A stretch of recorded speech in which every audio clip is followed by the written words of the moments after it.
What I have drawn here is the so-called Yulstrom diagram. And the Yulstrom diagram is a very handy tool to somehow relate the grain size to the velocity of the current. It's a theoretical, it's been actually created by carrying out laboratory experiments. So there are things which are not exactly like reality, but a lot of time we have to rely on models to understand the processes going on in nature.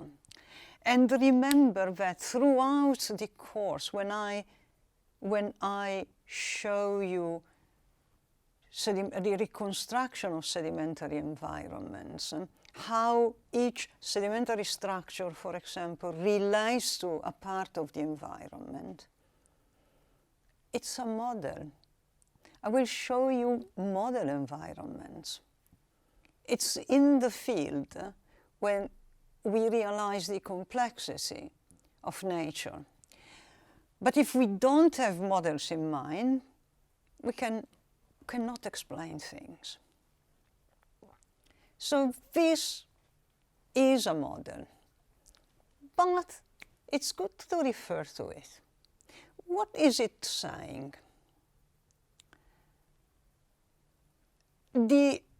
First of all, the velocity of the current that was used to create this diagram is water, is a water flow.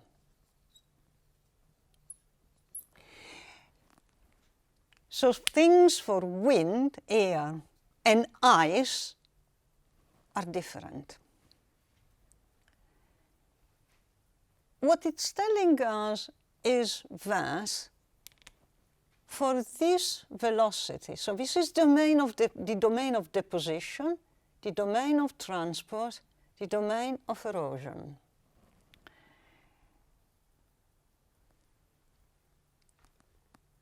Deposition, you see that to erode, so we are up here, so erosion, transport, and deposition. To erode gravel, you need a high velocity, 10 meters per second. Velocity of the current decreases, and you start deposition. So the first that deposits from the current is gravel. Then you decrease, and you keep transporting silt, sand. Then you decrease the velocity, and you start transporting sand. So to erode the sand, for example, you are over 0.1 meter per second. Then you keep transporting sand, but if you go below, so suppose we are to 0.07 meter per second, you start depositing sand. The velocity decreases. You are maybe at 0.2 meter per second. You transport, the velocity decreases, and you are at 0.06 meter per second, and sand will deposit. Now then, we get to a point, the domain, when you are near silt, when you are here, you still deposit sand, but then you increase the velocity. To do what? Gosh, to erode silt. And then look at the velocity to erode clay. It's almost as high, or is as high as the velocity to erode gravel. And this is what I told you, because clay is very compact. So you can easily erode silt, but then define in this region of grain size, but the finer then the size, the most difficult is for the current to erode. But there is another thing here, which is missing. It's the deposition of clay and silt. So in this diagram, it seems that this fraction of silt and clay are transported forever. Well, and how do you transport this in suspension? And here is where you have to somehow modify the diagram. You have to flocculate, so aggregate your silt and your clay in order for this to settle down. So with this diagram, we also see something I have already told you, that sand, it's easy to erode, transport, and deposit, normally by a water current.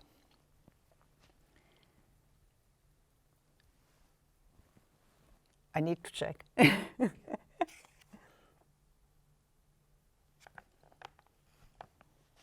Here. Okay, I can continue. Good. Now, sand and silt are also the grain sizes or the grain classes that most easily form ripples. So your cross bedding and cross lamina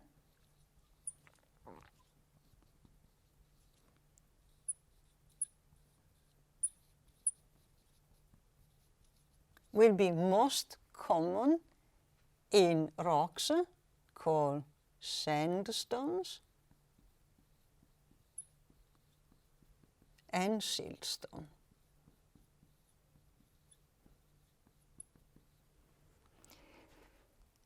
Clay and the fine silt, because it settles, will be mostly characterized by parallel lamina.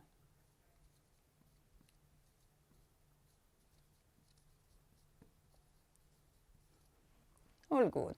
And then gravel can be mixed with sand and also form cross bedding.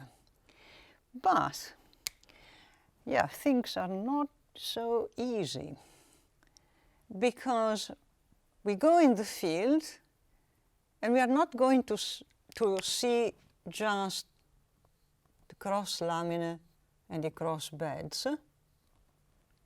We're going to see things which are a lot more complicated. I mean, something like this, for example. Ooh. Because ripples and dunes might have a different morphology. So when, again, this is difficult to explain, and especially it's difficult to draw on the spot. Now, if we think at this, I try to make it in 3 dimensions. I mean, looking like it had some 3D. So this is the surface. I think this is the Stoss side. And this is the lee side, the steep one.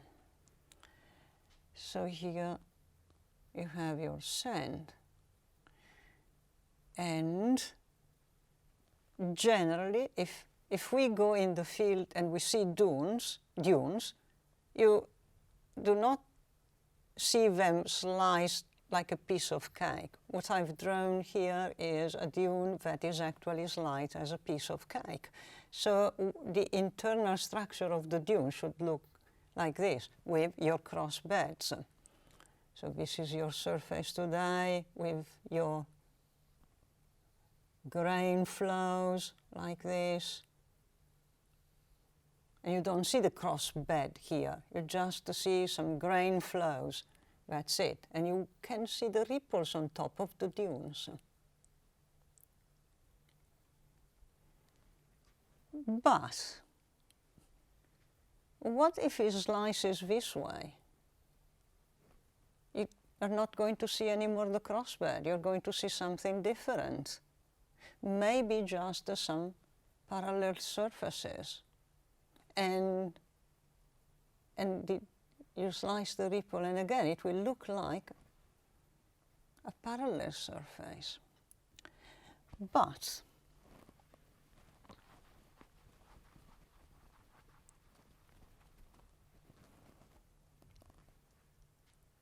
if you have something like this,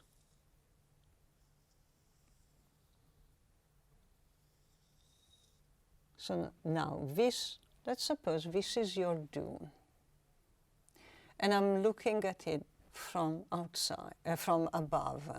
It looks like a crescent moon. Let me slice it here.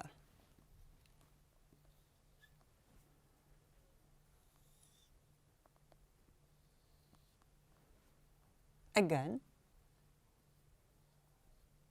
this will be your cross beds.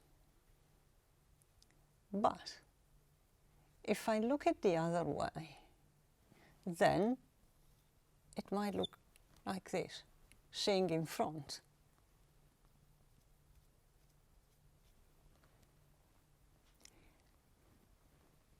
And because here I might have a little trough. So, what on one side of an outcrop, you can see a lens which is seeing the dune or the ripple from face. On another side, you turn and you see crossbeds because you have sliced the ripple or the dunes in a different direction. So you have A and B, and you have C and D. So this would be C and D, and this would be A and B. And this is one of the things that becomes difficult, but at the same time is one of the best exercise one can do in the field. It's exactly trying to see sedimentary structure in 3 dimensions. And I check, yeah, I try to get some help from my book because, again, it's not an easy thing.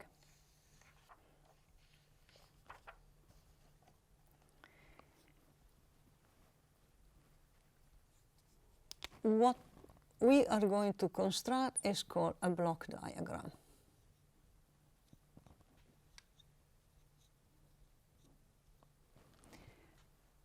A block diagram is in my case, is an attempt, because I'm not very good at drawing, to represent sedimentary structure in 3 dimensions. But we are representing sedimentary structure in 3 dimensions on a 2-dimensional piece of paper. So what we do is, it's called a block, and in fact, we draw a block. So this is how we represent a 3 dimension on a piece of paper. And in the field, what we should be capable of doing is to imagine this by going around corners of outcrops. Outcrops that show, in reality, the 3 dimensions of the sedimentary structures. We have, then you might have on one side of the outcrop, let's call the A, B, something looking like this.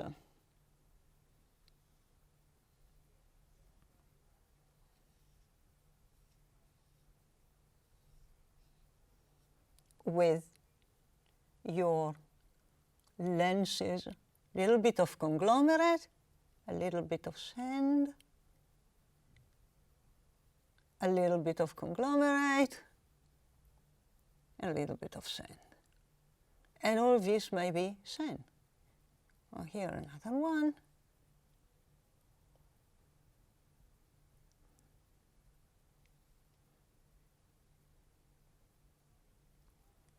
Okay, so that's what we see on one side. We turn on the other side, and that's what we see maybe. Some cross-bedding.